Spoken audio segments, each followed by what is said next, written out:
Me voilà arrivée à la conclusion de 2 mois de voyage, passés dans le petit village de Panchgani et les montagnes qui surplombent le lac Krishna.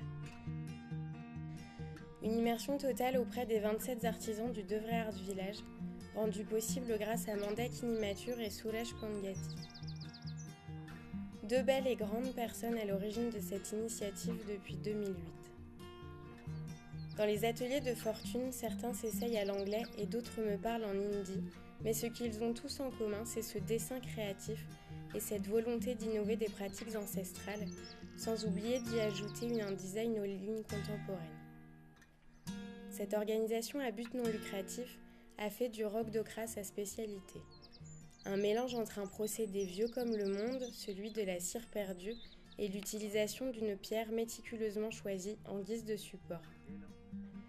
Les formes sont sculptées avec de la cire d'abeille que l'on peut façonner très facilement et même faire fondre, ce qui offre une infinité de possibilités.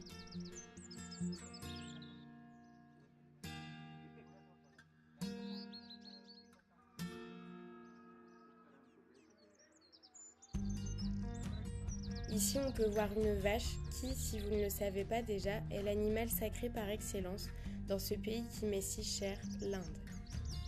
Chaque artisan maîtrise le processus dans son entièreté et travaille avec une extrême dextérité.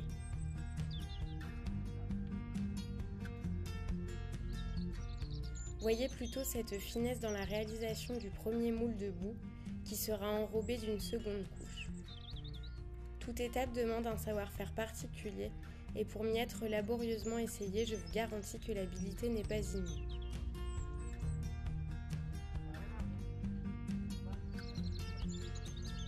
Une fois toutes les 3 semaines vient l'étape du casting, une journée inoubliable.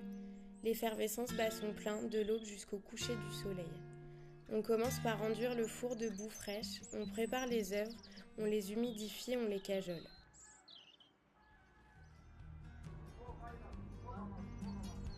Pendant ce temps, les moules sont entreposés dans un second four dans le but de faire fondre la cire. Le laiton est mis à chauffer, il faudra attendre 6 heures pour que le point de fusion opère. L'empreinte est intacte et peut désormais accueillir le métal à la louche.